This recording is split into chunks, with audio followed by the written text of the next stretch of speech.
CIET NCERT द्वारा प्रस्तुत है कक्षा 9 की हिंदी की ध्वनि पाठ्य पुस्तक गंगा। पृष्ठ संख्या 45, पाठ 3, संवादहीन। पृष्ठ के बाईं ओर एक QR कोड दिया गया है जिसे स्कैन करके आप पाठ से संबंधित अधिक जानकारी प्राप्त कर सकते हैं। पृष्ठ के ऊपरी भाग में दाईं ओर लेखक शेखर जोशी जी का चित्र दिया गया है। शेखर जोशी का जन्म सन 1932 में अल्मोड़ा, उत्तराखंड, तत्कालीन उत्तर प्रदेश में हुआ था। उनका पहला कहानी संग्रह कोसी का घटवार सन 1958 में प्रकाशित हुआ। उनकी अन्य प्रमुख रचनाएं हैं साथ के लोग, दाज्यू, हलवाहा, नौरंगी बीमार है, आदमी का डर, डांगरी वाले, मेरा पहाड़ कहानी संग्रह, एक पेड़ की याद शब्द चित्र संग्रह, स्मृति में रहें वे संस्मरण, न रोको उन्हें शुभ्रा कविता संग्रह, मेरा ओलिया गांव आत्मवृत्त। उनकी कहानियों का संग्रह शेखर जोशी कथा समग्र शीर्षक से प्रकाशित है। शेखर जोशी ने ग्रामीण, शहरी, मध्यवर्गीय समाज के जीवन मूल्यों तथा कारखानों में काम करने वाले मजदूरों के जीवन संघर्षों को अपनी कहानियों में प्रमुखता से उभारा है।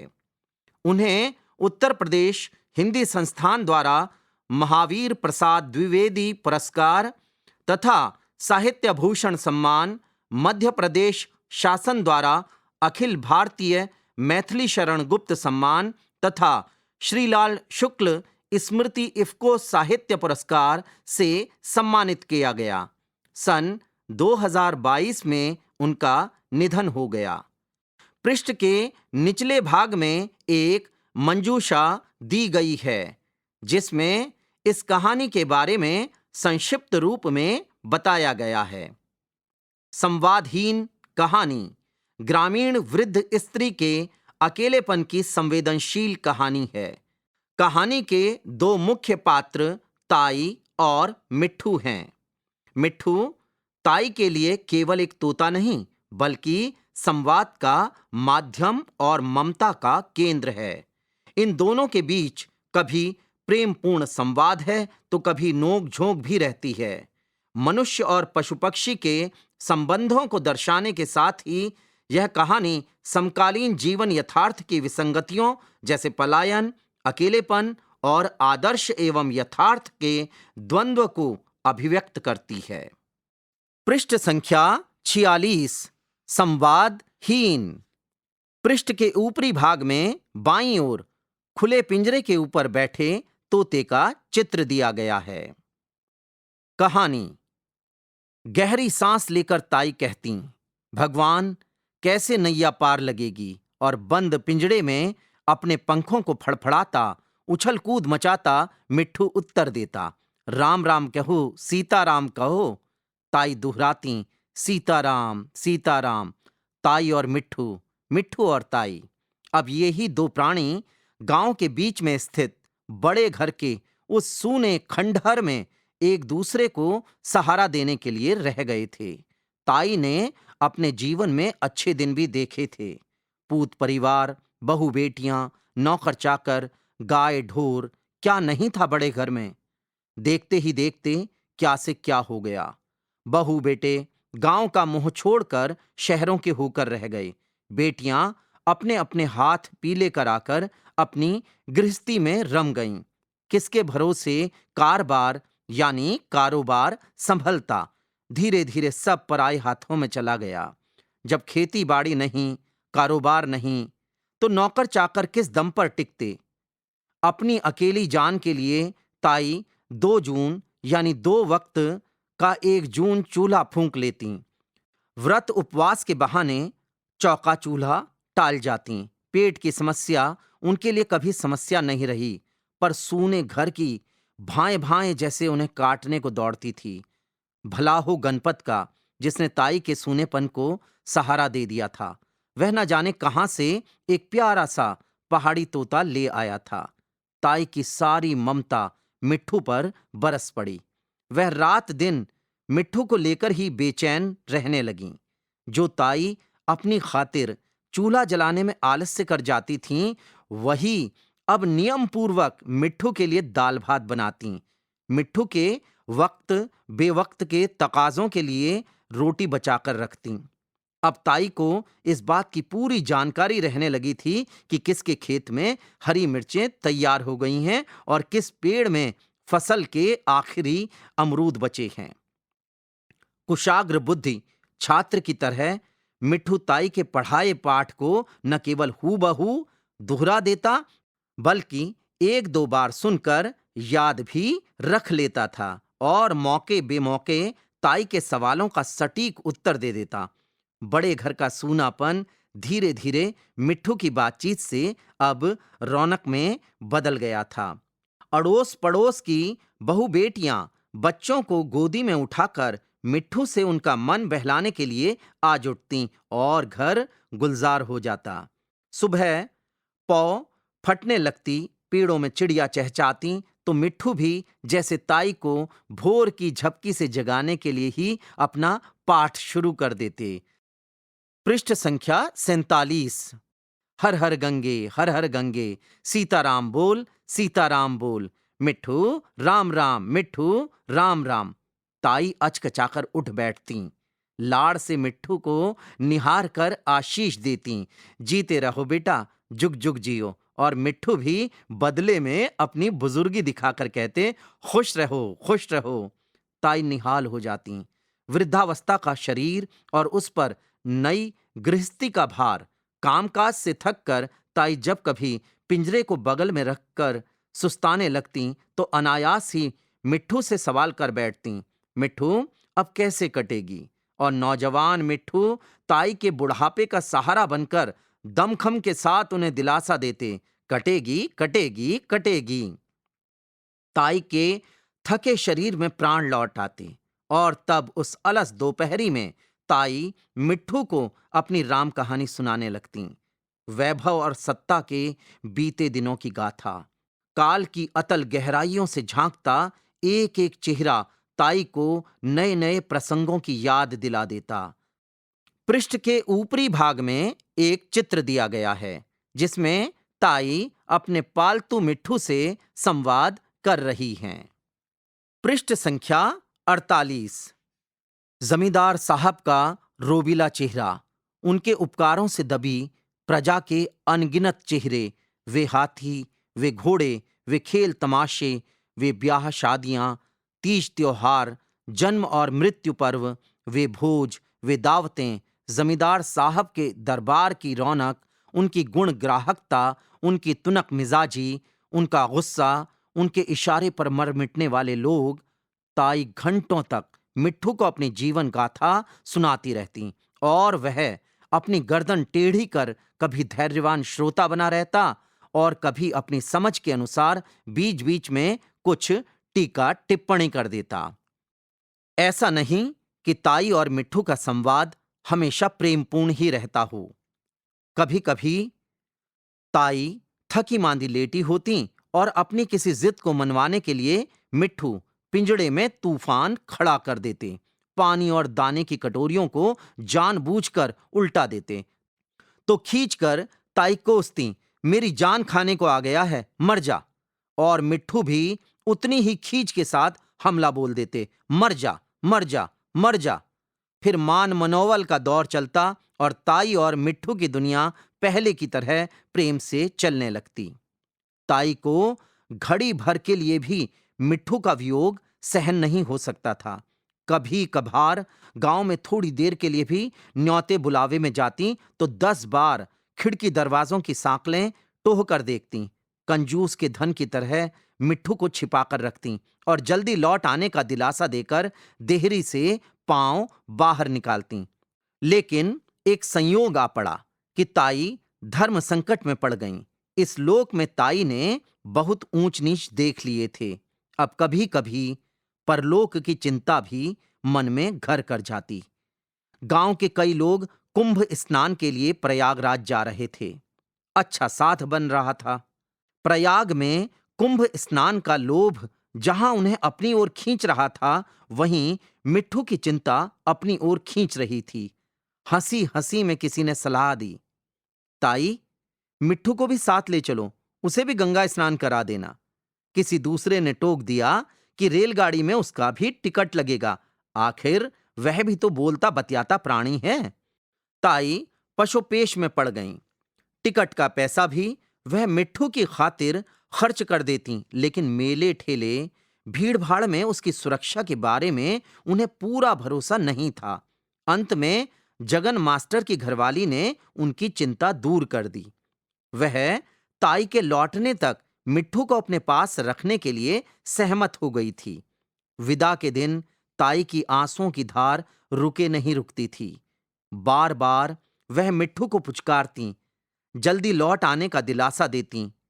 मिट्ठू भी उनकी बातों के उत्तर में हर हर गंगे, राम राम, सीताराम कहकर उन्हें भरोसा देते रहे कि वह जगन मास्टर की घरवाली के साथ प्रेम से रह लेंगे। ताई तो कुंभ स्नान के लिए चल दी, लेकिन जगन मास्टर के घर में महाकुंभ हो गया। पृष्ठ संख्या 49। पृष्ठ के ऊपरी भाग में बाईं ओर से पृष्ठ के निचले भाग में बाईं ओर तक तथा पूरे पृष्ठ के दाएं भाग में एक चित्र दिया गया है, जिसमें जगन मास्टर पिंजड़े से निकलकर पेड़ों की डालियों तक जा पहुंचे मिट्ठू को वापस पकड़ने के लिए प्रयास कर रहे हैं। अपने पति से सलाह लिए बिना मास्टराइन ने ताई का भार अपना लिया था। जगन मास्टर दूसरे मिजाज के आदमी थे। उन्होंने अपने कुछ नियम सिद्धांत बना रखे थे और भरसक कोशिश करते थे कि उनके कारण किसी को कोई कष्ट ना पहुंचे। स्वतंत्र विचारों के आदमी थे, दूसरों की स्वतंत्रता पर बाधा नहीं डालना चाहते थे। पिंजड़े में बंद मिट्ठू को देखकर उन्हें बेचैनी होने लगती। जब जब मिट्ठू को देखते अपनी पत्नी की बुद्धि पर तरस खाते और अपने आप को भी दोषी अनुभव करते। जगन मास्टर के लिए जब मिट्ठू की यातना असह्य हो गई तो उन्होंने एक दिन कमरा बंद कर मिट्ठू के पिंजरे को जमीन पर रखा और उसका दरवाजा खोल दिया ताकि उसे कुछ देर के लिए ही सही खुली हवा में आने का मौका देकर अपने पाप का थोड़ा प्रायश्चित कर लें। मिट्ठू अब पिंजरे में रहने के इतने आदी हो चुके थे कि उन्होंने बाहर आने की कोई इच्छा नहीं प्रकट की। जगन मास्टर भी अपनी धुन के पक्के थे। निकट ही अनाज का थैला पड़ा हुआ था। उन्होंने मुट्ठी में थोड़ा अनाज लेकर पिंजरे के दरवाजे से लेकर बाहर तक बिखेर दिया और स्वयं अलग हटकर उसे देखते रहे। मिट्ठू धीरे धीरे दाना चुगते हुए बाहर आ गए तो जगन मास्टर ने संतोष की सांस ली। पृष्ठ संख्या 50। मिट्ठू फिर पिंजरे की छत पर बैठ गए। 1-2 घंटे बाद जगन मास्टर ने उन्हें पकड़कर फिर पिंजरे में बंद कर दिया और चैन की सांस लेकर पिंजरे को बरामदे में टांग दिया। अब जगन मास्टर हर रोज कमरा बंद करते, मिट्ठू को बाहर आने का आमंत्रण देते और उनकी आजादी का सुख स्वयं भोगते। यह क्रम 3-4 दिन तक चला ही था कि एक दिन मिट्ठू की नजर ऊपर खुले रोशनदान पर पड़ गई और सहज कौतूहलवश वह पिंजरे की छत से तिरछी आंख अपने लक्ष्य की ओर देखकर रोशनदान पर पहुंच लिए। जगन मास्टर का ध्यान अचानक गीता रहस्य से हटकर मिट्ठू के पंखों की फड़फड़ाहट पर गया, फिर रोशनदान पर बैठे मिट्ठू पर। जगन मास्टर हाथ में अनाज लेकर आ की गुहार लगा ही रहे थे कि मिट्ठू ने फिर तिरछी आंख से रोशनदान के बाहर की दुनिया की ओर देखा और ये गए वो गए। अकेले मिट्ठू क्या उड़े, आदर्शवादी जगन मास्टर के हाथों के सभी तोते उड़ गए। ढीली धोती को दोनों हाथों से संभालते हुए वह बाग में एक पेड़ से दूसरे पेड़ के पास मिट्ठू आ पुकारते हुए पसीना पसीना होते रहे और मिट्ठू एक डाल से दूसरी डाल पर, एक पेड़ से दूसरे पेड़ पर अपने पंख तौलने में मशगूल रहे। ताई के लौटने का दिन निकट आ रहा था। गांव में सभी के मन में इस अनहोनी घटना ने एक गहरी आशंका को जन्म दे दिया था। ताई के तेज स्वभाव के अतिरिक्त मिट्ठू के प्रति उनके लगाव को सभी जानते थे और लौटकर मिट्ठू को न पाने पर उनकी क्या दशा हो सकती है, इसका अनुमान वे भली भांति लगा सकते थे। बहुत सोच विचार के बाद आखिर गणपत ने ही एक सुझाव दिया कि मिट्ठू की ही सूरत शक्ल का एक दूसरा तोता ले आया जाए, ताकि ताई को भ्रम में रखा जा सके, और दूसरे दिन सच ही वह तोता लेकर हाजिर हो गया। अब जगन मास्टर की जिंदगी का एक नया दौर शुरू हुआ। वह तोते को पिंजरे में रखकर पाठ पढ़ाने लगे, ताकि ताई के आने तक वह भी 2 अक्षर सीख ले। यह एक संयोग ही है कि जगन मास्टर ने अंतिम दिन ताई के मिट्ठू को गीता के 2-4 श्लोक रटाने की कल्पना की थी, ताकि गंगा स्नान का पुण्य अर्जन कर लौटी हुई ताई अपने मिट्ठू के मुंह से गीता सुन सकें। लेकिन वह अनहोनी हो गई, और अब जगन मास्टर अपनी फिक्र के मारे खाना पीना छोड़कर घंटों पिंजरे के सामने बैठकर रटते, मिट्ठू राम राम सीताराम सीताराम, हर गंगे राम राम सीताराम। बोलते बोलते उनका गला सूख जाता। मास्टराइन भोजन ठंडा होने की शिकायत करती तो आग्नेय दृष्टि से उनकी ओर देखकर पानी पीकर फिर दोहराते, राम राम सीताराम, हर गंगे, फिर खींच कर कहते, मर जा मर जा। पृष्ठ संख्या 51। पर वह पिंजरे के अंदर से टुकुर टुकुर उन्हें देखता रहता, या शायद उनकी बेवकूफी पर हंसता रहता हो। कुंभ स्नान से लौटकर सभी तीर्थयात्री अपने अपने घरों की ओर चल दिए, लेकिन ताई सीधे बड़े घर की ओर न जाकर जगन मास्टर के दरवाजे पहुंची। ताई सोच रही थी कि उन्हें देखते ही मिट्ठू राम राम सीताराम की रट लगाकर आसमान सिर पर उठा लेगा, पिंजड़े में कूद फांद मचाकर तूफान खड़ा कर देगा।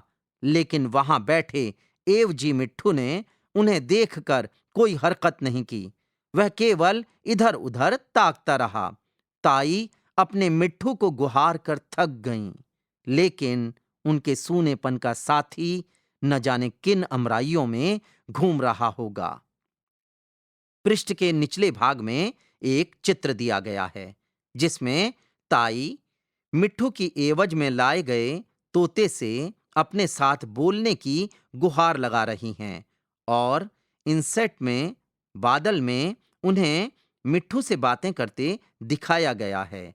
यह चित्र प्रदर्शित कर रहा है कि उन्हें अपने मिट्ठू की याद आ रही है। पृष्ठ संख्या 52। अभ्यास। प्रथम शीर्षक रचना से संवाद। पहला उपशीर्षक मेरे उत्तर मेरे तर्क। पृष्ठ पर दिए गए प्रश्नों के सटीक उत्तर चुनिए और यह भी बताइए कि आपको ये उत्तर उपयुक्त क्यों लगते हैं। पहला प्रश्न, कहानी में ताई और मिट्ठू का संबंध किस भाव को दर्शाता है? क. परोपकार और त्याग, ख. ममता और स्नेह, ग. करुणा और क्रोध, घ. जिज्ञासा और सहायता। दूसरा प्रश्न, जगन मास्टर द्वारा मिट्ठू को पिंजरे से बाहर निकालना किस भावना या मूल्य का संकेत देता है? क. अनुशासन और परंपरा, ख. उदासीनता और असावधानी, ग. आत्मगौरव और विद्रोह, घ. करुणा और नैतिकता। तीसरा प्रश्न, मिट्ठू का उड़ जाना किस विचार को प्रस्तुत करता है? क. भोजन की खोज, ख. प्रेम की आकांक्षा, ग. स्वतंत्रता की चाह, घ. पक्षियों में सम्मान की प्रवृत्ति। चौथा प्रश्न, ताई के जीवन के दुख का मुख्य कारण क्या था? क. सम्मान और प्रतिष्ठा में कमी आना। ख, परिवार से दूरी और संवाद का अभाव। ग, आर्थिक विपन्नता और निर्धनता। घ, मिट्ठू के प्रति प्रेम और संवाद। पृष्ठ संख्या 53। पांचवा प्रश्न, कहानी में मानव समाज में व्याप्त किस विसंगति को उजागर किया गया है? क, मजबूरी। ख, कर्मपरायणता। ग, अकेलापन। घ, संवाद धर्मिता। दूसरा उपशीर्षक, मेरी समझ मेरे विचार। पृष्ठ पर दिए गए प्रश्नों पर चर्चा कीजिए और उनके उत्तर लिखिए। पहला प्रश्न, भगवान कैसे नैया पार लगेगी? ताई इस वाक्य में किस नैया की बात कर रही हैं? वे यह बात क्यों कह रही हैं? दूसरा प्रश्न, धीरे धीरे सब पराए हाथ में चला गया। इस वाक्य में किस घटना की ओर संकेत किया गया है? तीसरा प्रश्न, ताई की सारी ममता मिट्ठू पर बरस पड़ी, क्यों? चौथा प्रश्न, अब ताई को इस बात की पूरी जानकारी रहने लगी थी कि किसके खेत में हरी मिर्चें तैयार हो गई हैं और किस पेड़ में फसल के आखिरी अमरूद बचे हैं। इस वाक्य द्वारा ताई के व्यक्तित्व में आए परिवर्तनों के विषय में क्या-क्या पता चलता है? पांचवा प्रश्न, जगन मास्टर दूसरे मिजाज के आदमी थे। जगन मास्टर का व्यक्तित्व कैसा था? कहानी में से उदाहरण देकर स्पष्ट कीजिए। छठा प्रश्न, कहानी का शीर्षक संवादहीन किसके लिए सबसे अधिक सार्थक प्रतीत होता है? ताई, जगन मास्टर, मिट्ठू या नया तोता? कारण सहित स्पष्ट कीजिए। सातवां प्रश्न, अब ये ही दो प्राणी गांव के बीच में स्थित बड़े घर के उस सूने खंडहर में एक दूसरे को सहारा देने के लिए रह गए थे। ताई के बड़े से घर को सूना खंडहर क्यों कहा गया होगा? तीसरा उपशीर्षक, मेरे प्रश्न। दिए गए पृष्ठ पर कुछ उत्तर और उनके दो दो प्रश्न दिए गए हैं। पहचानिए कि इनमें से कौन सा प्रश्न उस उत्तर के लिए उपयुक्त है। पहला उत्तर, ताई के अकेलेपन को मिट्ठू ने सहारा दिया। प्रश्न क, ताई के सूनेपन को किसने सहारा दिया था? प्रश्न ख, ताई को मिट्ठू किसने भेंट में दिया था? आपको उत्तर के अनुकूल सही एवं सटीक प्रश्न छांटना है। पृष्ठ संख्या 54। प्रश्न 2, उत्तर, ताई के लौटने से पहले मिट्ठू उड़ गया था। प्रश्न क, ताई के लौटने के बाद मिट्ठू कहाँ चला गया था? प्रश्न ख, ताई के प्रयागराज से लौटने से पहले क्या अनहोनी हुई? प्रश्न 3, उत्तर, गांव वालों को डर था कि ताई को सच्चाई जानकर सदमा लगेगा। प्रश्न क, गांव वाले ताई की वापसी से क्यों चिंतित थे? प्रश्न ख, गांव वाले मिट्ठू के उड़ने से खुश क्यों थे?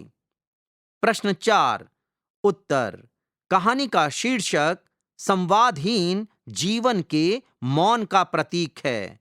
प्रश्न क, कहानी का शीर्षक संवादहीन क्यों उपयुक्त नहीं है? प्रश्न ख, शीर्षक संवादहीन का क्या भावार्थ है? आपको उत्तर के अनुकूल सही एवं सटीक प्रश्न छांटने हैं। चौथा उपशीर्षक, मेरे अनुभव मेरे विचार। पृष्ठ पर दिए गए प्रश्नों के उत्तर अपने अनुभवों के आधार पर दीजिए। पहला प्रश्न, कभी कभार गांव में थोड़ी देर के लिए भी न्योते बुलावे में जाती तो 10 बार खिड़की दरवाजों की सांकलें टोह कर देखती। ताई की तरह जब आप अपने घर या परिवार से दूर होते हैं तो किसी वस्तु या व्यक्ति की चिंता आपको भीतर से कैसे परेशान करती है। दूसरा प्रश्न, आखिर वह भी तो बोलता बतियाता प्राणी है। क्या आप मानते हैं कि पशु पक्षियों में भी संवेदनाएं होती हैं।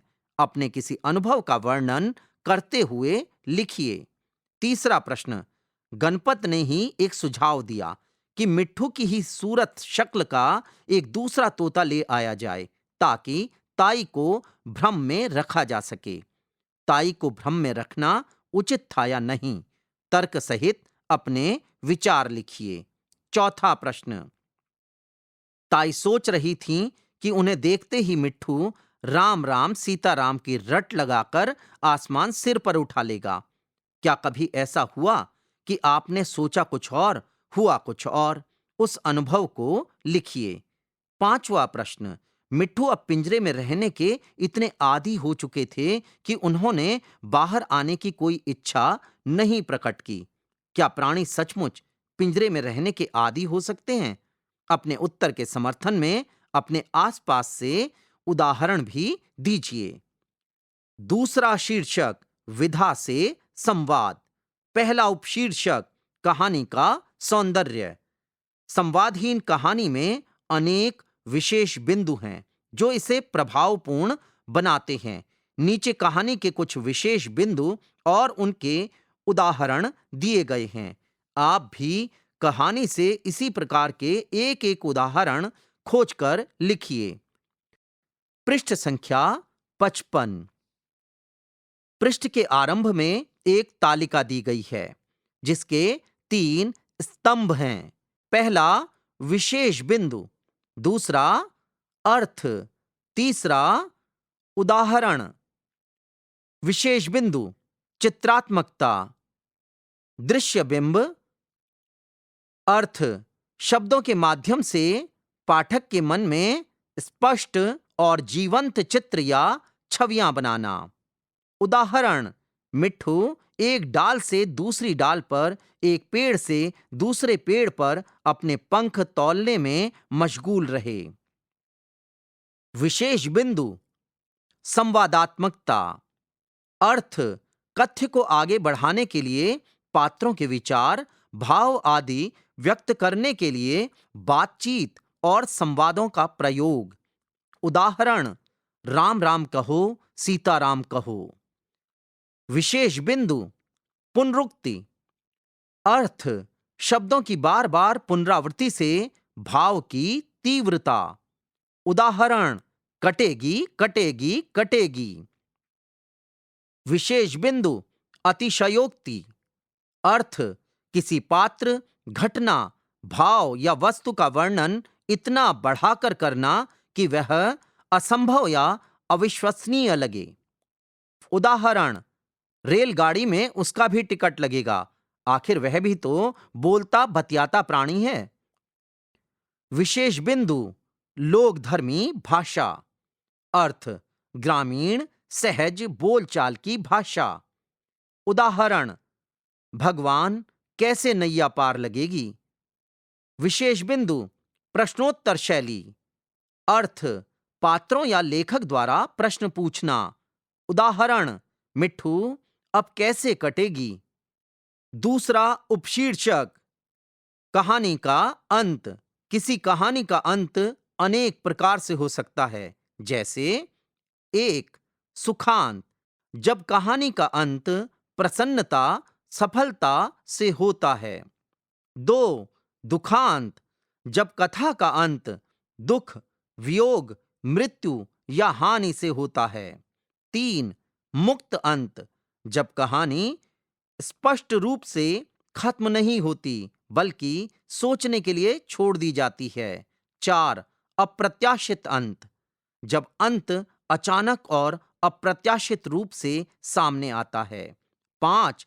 यथार्थवादी अंत, जब कहानी का अंत जीवन की सच्चाई जैसा लगे। 6.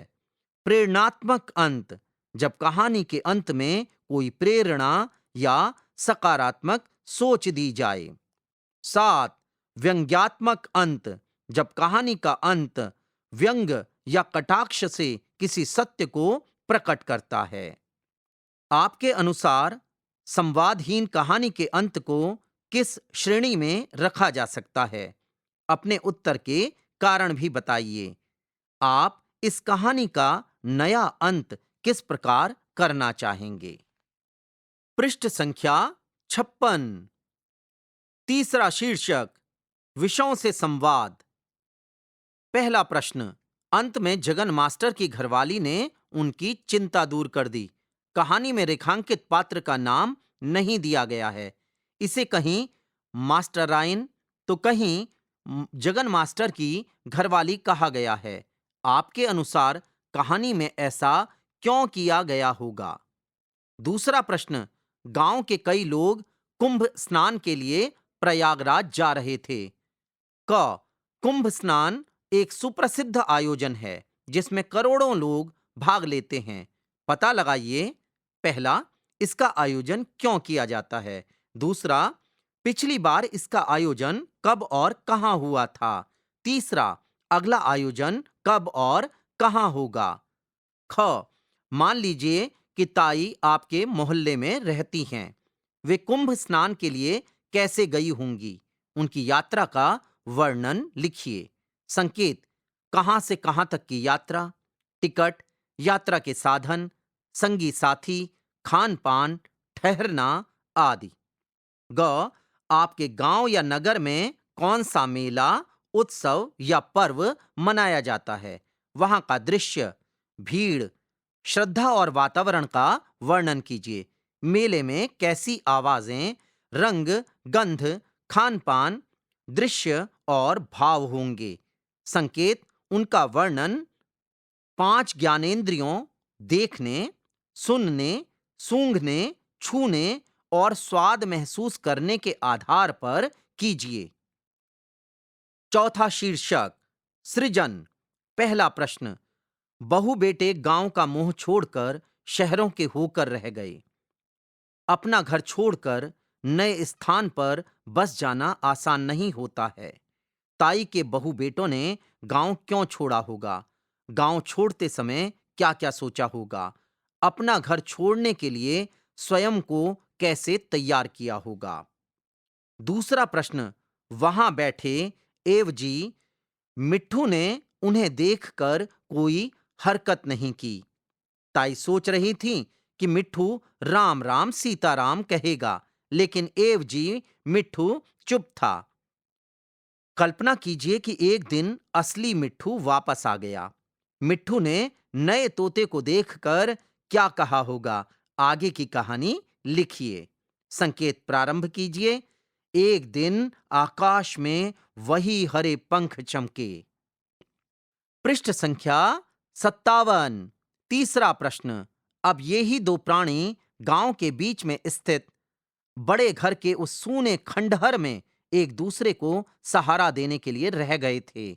आज घर जाकर अपने किसी बड़े या बुजुर्ग से बात कीजिए। उनसे पूछिए, आप जब मेरी आयु के थे तब समय कैसे बिताया करते थे, क्या क्या बातें या काम करते थे आदि। उनके कहे हुए अनुभव अपनी पुस्तिका में लिखिए। चौथा प्रश्न, मिट्ठू ने फिर तिरछी आंख से रोशनदान के बाहर की दुनिया की ओर देखा और ये गए वो गए। मान लीजिए कि जगन मास्टर ने मिट्ठू की खोज के लिए एक विज्ञापन प्रकाशित किया है। अपनी कल्पना से वह विज्ञापन बनाइए। संकेत, आप समाचार पत्रों में प्रकाशित खोया पाया या तलाश संबंधी विज्ञापन देख सकते हैं। पांचवा शीर्षक, भाषा से संवाद। पहला उपशीर्षक, व्याकरण की बात। मिट्ठू शब्द का अर्थ होता है मधुर भाषी, मीठा बोलने वाला या तोता। यह शब्द इतना अधिक प्रचलित है कि इसका प्रयोग एक मुहावरे में भी किया जाता है, अपने मुंह मियां मिट्ठू बनना, जिसका अर्थ है अपनी प्रशंसा आप करना या अपने मुंह से अपनी बड़ाई करना। आप कुछ ऐसे मुहावरों की सूची बनाइए जिनमें किसी अन्य जीव जंतु का उल्लेख किया गया हो। जैसे नीचे लिखे इस वाक्य में है, अकेले मिट्ठू क्या उड़े, आदर्शवादी जगन मास्टर के हाथों के सभी तोते उड़ गए। दूसरा उपशीर्षक, ध्वन्यात्मकता शब्दों से। जगन मास्टर का ध्यान अचानक गीता रहस्य से हटकर मिट्ठू के पंखों की फड़फड़ाहट पर गया। पक्षी के उड़ने पर पंखों के हिलने डुलने से उत्पन्न ध्वनि फड़फड़ाहट कहलाती है। ध्वनियों का आभास कराने वाले कुछ और शब्द लिखिए और उनसे नए वाक्य बनाइए। तीसरा उपविषय शब्द युग्म। अपनी अकेली जान के लिए ताई 2 जून का 1 जून चूल्हा फूंक लेती। व्रत उपवास के बहाने चौका चूल्हा टाल जाती। इस वाक्य में व्रत उपवास और चौका चूल्हा रेखांकित किया गया है। वाक्य में रेखांकित शब्दों पर ध्यान दीजिए। ये शब्द युग्म हैं। वे शब्द जो जोड़े में लिखे जाते हैं उन्हें शब्द युग्म कहा जाता है। शब्द युग्म मुख्यतः 4 प्रकार के होते हैं जो पृष्ठ पर दिए गए हैं। पहला, पुनरुक्त शब्द युग्म जैसे बार बार। दूसरा, सजातीय शब्द युग्म जैसे उठना बैठना। तीसरा, समानार्थक शब्द युग्म जैसे दिन प्रतिदिन। चौथा, विपरीतार्थक शब्द युग्म जैसे दिन रात। पाठ में से चुनकर कुछ शब्द युग्म मंजूषा में दिए गए हैं। उनका अर्थ स्पष्ट करते हुए वाक्य में प्रयोग कीजिए। शब्द हैं वक्त बेवक्त, नियम सिद्धांत, शादी ब्याह, तीज त्योहार। पृष्ठ संख्या 58। चौथा उपशीर्षक खोजबीन शब्दों की। ढीली धोती को दोनों हाथों से संभालते हुए वह बाग में एक पेड़ से दूसरे पेड़ के पास मिट्ठुआ मिट्ठुआ पुकारते हुए पसीना पसीना होते रहे और मिट्ठू एक डाल से दूसरी डाल पर, एक पेड़ से दूसरे पेड़ पर अपने पंख तौलने में मशगूल रहे। दिए गए अनुच्छेद में से खोजिए। पहला बिंदु, ऐसा शब्द जो तंग का विपरीतार्थक है। दूसरा बिंदु, ऐसा वाक्यांश जो एक मुहावरा है। तीसरा बिंदु, ऐसा शब्द जो एक क्रिया है। चौथा बिंदु, ऐसा शब्द जो एक संज्ञा है। पांचवा बिंदु, ऐसा शब्द जो एक सर्वनाम है। छठा बिंदु, ऐसा शब्द जो एक विशेषण है। सातवां बिंदु, ऐसा शब्द जो एक कारक है। आठवां बिंदु, ऐसा शब्द जो एक कर्ता है। पांचवा उपशीर्षक अर्थ के आधार पर वाक्य। आप जानते ही हैं कि अर्थ के आधार पर वाक्यों के कई भेद होते हैं, जैसे विधानवाचक, निषेधवाचक, प्रश्नवाचक, विस्मयादिबोधक, आज्ञावाचक यानी विधिवाचक, इच्छावाचक, संदेहवाचक और संकेतवाचक। पृष्ठ के निचले भाग में एक तालिका दी गई है जिसके 4 स्तंभ हैं। पहला, क्रम संख्या। दूसरा, वाक्य का भेद। तीसरा, अर्थ उपयोग। चौथा, उदाहरण। पहला, वाक्य का भेद। विधानवाचक वाक्य। अर्थ या उपयोग, किसी घटना या स्थिति के बारे में कथन करने वाला वाक्य। उदाहरण, जगन मास्टर ने पिंजरे का दरवाजा खोल दिया। दूसरा, निषेधवाचक वाक्य। अर्थ उपयोग, किसी कार्य के न होने या मना करने का भाव व्यक्त करने वाला वाक्य। उदाहरण, मिट्ठू ने कोई हरकत नहीं की। तीसरा, वाक्य का भेद। प्रश्नवाचक वाक्य। अर्थ उपयोग, किसी बात को पूछने या जानने के लिए प्रयुक्त वाक्य। उदाहरण, मिट्ठू अब कैसे कटेगी। पृष्ठ संख्या 59। 4, विस्मयादिबोधक वाक्य। अर्थ उपयोग, आश्चर्य, प्रसन्नता या दुख प्रकट करने वाला वाक्य। उदाहरण, मिट्ठू ने फिर तिरछी आंख से रोशनदान के बाहर की दुनिया की ओर देखा और ये गए वो गए। पांचवा, आज्ञावाचक वाक्य। अर्थ उपयोग, किसी को कुछ करने का आदेश या आग्रह व्यक्त करने वाला वाक्य। उदाहरण, राम राम कहो, सीताराम कहो। छठा, इच्छावाचक वाक्य। अर्थ उपयोग, किसी आकांक्षा, आशा या इच्छा को प्रकट करने वाला वाक्य।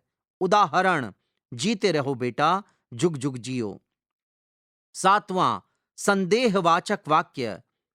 अर्थ उपयोग, किसी बात को लेकर शंका या अनिश्चितता प्रकट करने वाला वाक्य।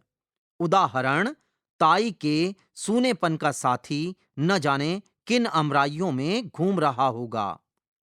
आठवां, संकेतवाचक वाक्य। अर्थ उपयोग, इसमें एक बात या कार्य का होना या न होना किसी दूसरी बात या कार्य के होने या न होने पर निर्भर होता है। उदाहरण, जब खेती बाड़ी नहीं, कारबार यानी कारोबार नहीं, तो नौकर चाकर किस दम पर टिकते। अब आप भी अपनी पुस्तक में से प्रत्येक प्रकार का एक एक वाक्य चुनकर लिखिए। छठा शीर्षक, गतिविधियां। पृष्ठ पर दी गई गतिविधियां अपने समूह के साथ मिलकर कीजिए। पहली गतिविधि, कहानी के रंग। समूहों को अलग अलग भावनाएं, दुख, स्नेह, आजादी दीजिए और इसे मूक अभिनय द्वारा प्रस्तुत कीजिए। दूसरी गतिविधि, पंखों की योजना। छोटे समूहों में सोचें कि अगर आपको मिट्ठू की तरह उड़ने का मौका मिले तो आप कहां जाते और क्यों। तीसरी गतिविधि, पेट की समस्या उनके लिए कभी समस्या नहीं रही। यह वाक्य बताता है कि ताई ने भोजन संबंधी अपनी आवश्यकताओं पर कभी ध्यान नहीं दिया अथवा उन्हें महत्वपूर्ण नहीं माना। हमारे परिवेश में ऐसी बहुत सी महिलाएं हैं जो परिवार के सदस्यों की आवश्यकताओं को प्राथमिकता देती हैं और अपनी आवश्यकताओं की अनदेखी करती हैं। पहला बिंदु, अपने घर की महिलाओं की भोजन संबंधी रुचियों के विषय में जानिए और समझिए कि उनकी पसंद का भोजन माह में कब कब बनता है। पृष्ठ संख्या 60। पहला उपशीर्षक, मेरी पहेली। अपने समूह के साथ मिलकर ऐसी पहेलियां या प्रश्न बनाइए जिनके उत्तर दिए जा रहे शब्द हों। शब्द हैं तोता, ताई, कुंभ, पिंजरा, कमरा, गंगा। दूसरा उपशीर्षक, भाषा संगम। पृष्ठ पर भाषा संगम से जुड़ी एक मंजूषा दी गई है। वह न जाने कहां से एक प्यारा सा पहाड़ी तोता ले आया था। इस वाक्य में तोता शब्द रेखांकित किया गया है। तोता शब्द के लिए संविधान की 8वीं अनुसूची में सम्मिलित कुछ भारतीय भाषाओं में प्रयुक्त शब्दों की सूची दी गई है।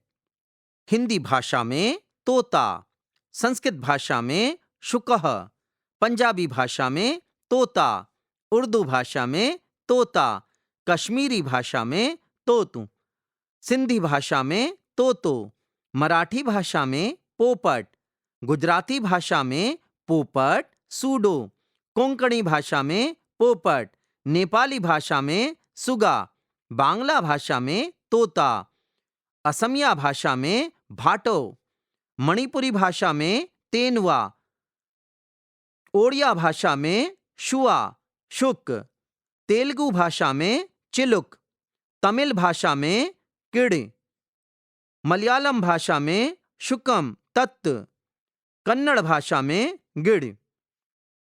इनके अतिरिक्त यदि आप तोता शब्द को किसी और भाषा में भी जानते हैं तो उस भाषा में भी लिखिए। इस वाक्य को अपनी मातृभाषा में भी लिखिए। मंजूषा के अंत में वैज्ञानिक तथा तकनीकी शब्दावली आयोग का एक वेब लिंक दिया गया है जिस पर विजिट करके आप विभिन्न भाषाओं में अपना शब्द ज्ञान बढ़ा सकते हैं। लिंक इस प्रकार है: https:// शब्द education.gov.in/lexicon.jsp। सातवां शीर्षक, खोजबीन। आप इस कहानी के लेखक शेखर जोशी के बारे में खोजबीन कीजिए। इसके लिए लिंक है। पहला लिंक https://www.youtube.com/watch?mark v=q0ftm4vipgs। दूसरा लिंक https://www.youtube.com/watch?mark v=1LK-Q885DAM0। तोते के बारे में जानकारी के लिए लिंक है https://www.youtube.com/watch?mark v=ESV2DZX5GYU। तोते को गीत सिखाना से संबंधित लिंक है https://www.youtube.com/watch?mark v=1VMWY5JENE4। तोते की कहानी आप सुन सकते हैं। इसके लिए लिंक है https://www.youtube.com/watch?mark v=4UBNP3E1JJY। पृष्ठ संख्या 61। शब्द संपदा। ढोर अर्थात पालतू गोजातीय पशुओं के लिए प्रयुक्त शब्द, चौपाया, डंगर।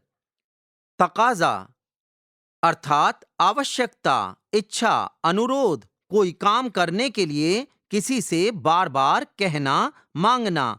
कुशाग्र अर्थात तीव्र, कुश की नोक जैसा, तीक्ष्ण। पौ फटना अर्थात प्रातःकाल का प्रकाश, तड़का होना। अचकचाना अर्थात भौचक्का होना, चौंक उठना। निहाल अर्थात प्रसन्न, हर तरह से तृप्त। सत्ता अर्थात अस्तित्व, यथार्थता, अधिकार, प्रभुत्व, प्रभुसत्ता। अतल अर्थात अथाह, तलहीन।